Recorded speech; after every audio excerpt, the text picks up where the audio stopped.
जब हम Insta, YouTube या फेसबुक पर वीडियोज़ देख रहे होते हैं तो अचानक कुछ वीडियोज़ हमारे सामने आ जाते हैं जिनमें कोई माता का रूप धारण करके चिलम या सिगरेट फूंक रही होती है, या कोई बाल बिखेर कर खुद के सिर माता या देवी देवता आ जाने का दावा कर रही होती है, कोई झाड़ू या मोर पंख से झाड़ा लगवा रहा होता है, या कोई पीत या गेरवे वस्त्र धारण करके किसी बीमार महिला या पुरुष पर अत्याचार कर रहा होता है।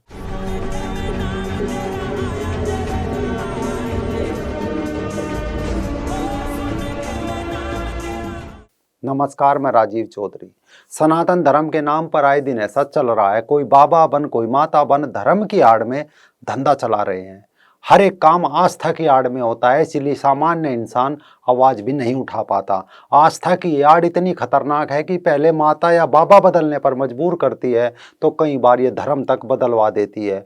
भूत प्रेत जिन का ये कारोबार इतने अंदर तक समा चुका है कि आज देश में अस्पताल से अधिक मजार और इलाज से अधिक चंगाई सभाएं चल रही है।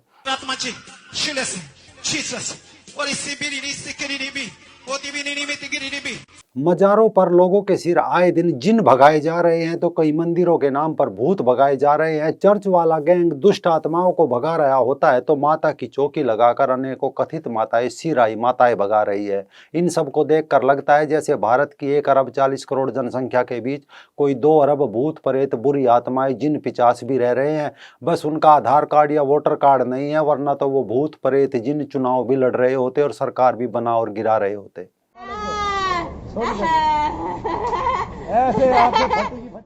जिस देश में कभी ईश्वर की स्तुति संध्या हवन हुआ करते थे, जहां भगवान राम और भगवान श्री कृष्ण जी की पूजा होती थी, जहां शिव की आराधना और गणेश को पूजा जाता था, अब उस देश में आस्था के नाम पर डर और भय बनाकर इतना बड़ा कारोबार खड़ा कर दिया गया है कि आम जनमानस अब कब कहां किसका शिकार बन रहा है उसे खुद नहीं पता।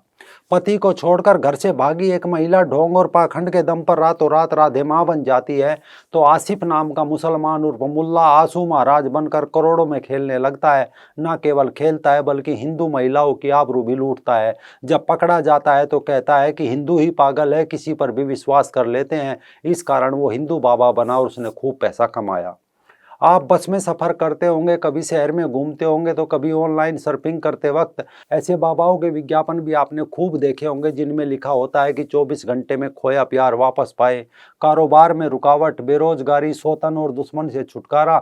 ऐसी किसी समस्या का 100% गारंटेड समाधान चाहिए तो एक कॉल करिए। यही वो कॉल है जो एक बार करता है फिर वो फंसता ही चला जाता है। यानी हिंदू ईश्वर पर विश्वास नहीं करता, वो मजारों से लेकर बाबाओं पर, काल्पनिक और ढोंगी माताओं पर, बंगाली बाबाओं पर विश्वास कर रहा है और कह रहा है कि सनातन धर्म विनाश की ओर जा रहा है।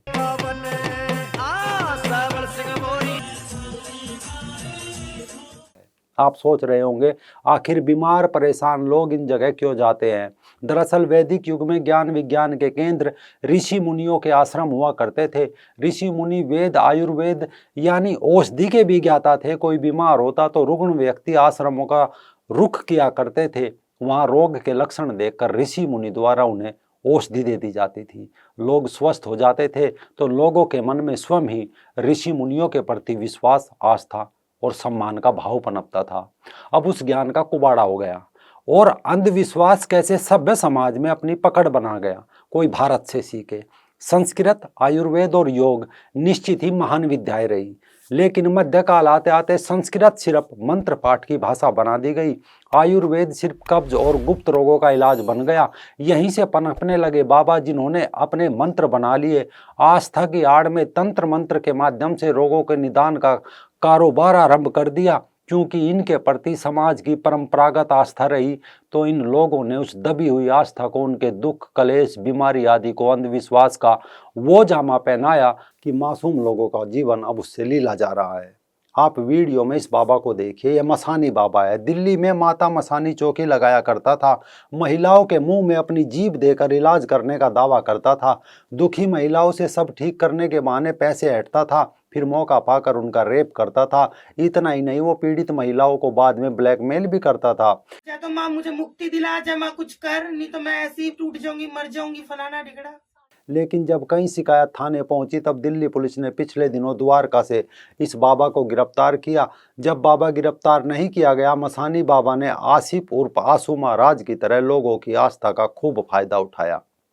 दरअसल ये सब कैसे होता है, माता का जगराता कैसे चलता है, कैसे सारे लोग झूम रहे होते हैं, अचानक उसमें एक शोर सुनाई पड़ता है। आस्तिक लोगों की भीड़ अचानक एक महिला के चारों ओर घेरा बना लेती है। थोड़ी देर पहले नॉर्मल लग रही वो महिला फटी हुई आवाज में बोलने लगती है, वो तेजी से झूमने भी लगती है।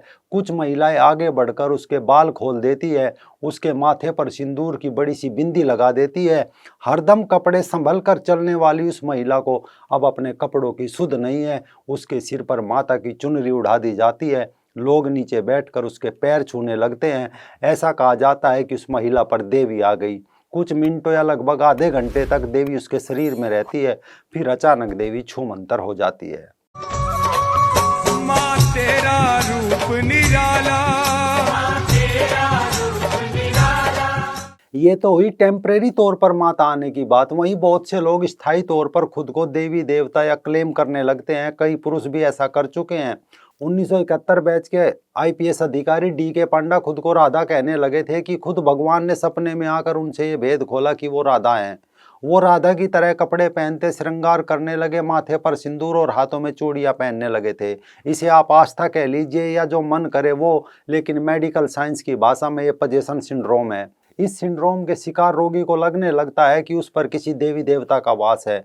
कई बार लोग भूत पिशाच जैसी बात करने लगते हैं। ये भी पजेशन सिंड्रोम का ही उदाहरण है। इस अवस्था में मरीज अपने नॉर्मल व्यवहार से हटकर हरकतें करने लगता है। कई बार वो अपराध भी करता है और बाद में क्लेम करता है कि ये सब आत्मा या देवी देवता ने उससे करवाया। क्योंकि यह धर्म और आस्था के नाम पर होता है तो लोग स्वीकार कर लेते हैं। जबकि national institute of mental health ने साल 1969 में दावा किया था कि इस सिंड्रोम का सीधा कनेक्शन मानसिक बीमारियों से है। एक संभावित मेंटल डिसऑर्डर यानी कभी नॉर्मल कभी एबनॉर्मल पर्सनैलिटी, दूसरा मल्टीपल पर्सनैलिटी डिसऑर्डर यानी आत्मा या देवी के आने का दावा, और तीसरा साइकाइट्रिक बीमारी जैसे डिल्यूशन डिसऑर्डर। मनोचिकित्सकों के अनुसार देवी या देवता आने का दावा करने वाले ज्यादातर लोग वो होते हैं जो किसी न किसी मानसिक बीमारी से जूझ रहे होते हैं। वे जब किसी भक्ति के माहौल में जाते हैं, म्यूजिक और भजन उनके दिमाग पर असर करते हैं, जिससे वे ट्रांस स्टेट में पहुंच जाते हैं।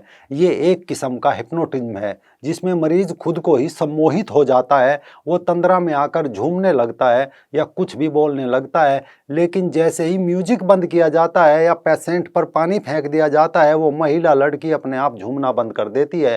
हालांकि बहुत से लोग तो वाकई पजेशन सिंड्रोम का शिकार होते हैं, लेकिन कई शातिर लोग भी होते हैं जो इस आस्था से खेलते हैं। वे खुद पर देवी देवता आने का दावा करते हैं, यहाँ तक कि वो कह देते हैं कि उन पे हफ्ते में इस दिन तक देवी आती है।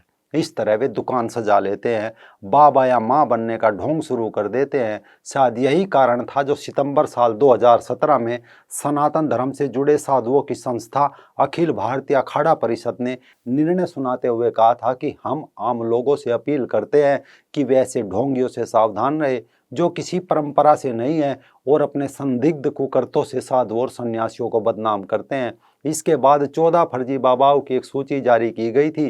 काली सूची में डाले गए 14 आध्यात्मिक गुरुओं में राम रहीम, आसाराम, उनका बेटा नारायण साईं, राधे माँ उर्फ सुखविंदर कौर, निर्मल बाबा उर्फ निर्मलजीत सिंह, खुशी महाराज, सच्चिदानंद गिरी उर्फ सचिन दत्ता, ओम बाबा उर्फ विवेकानंद झा, इच्छाधारी भीमानंद उर्फ राम मूरत द्विवेदी, रामपाल स्वामी असीमानंद, ओम नमो शिवाय बाबा बृहस्पति गिरी और मलखान गिरी शामिल थे।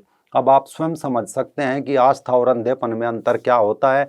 ये कथित बाबा पाखंडी भूत प्रेत के नाम पर, देवी देवताओं के नाम पर, परेशानी के नाम पर, आस्था के नाम पर, चमत्कारों के नाम पर सिर्फ शोषण करते हैं, मानसिक और आर्थिक। अगर आपका ईश्वर पर विश्वास है तो अंधविश्वास पर विश्वास क्यों, और अगर अंधविश्वास पर विश्वास है तो फिर ईश्वर को दोष क्यों।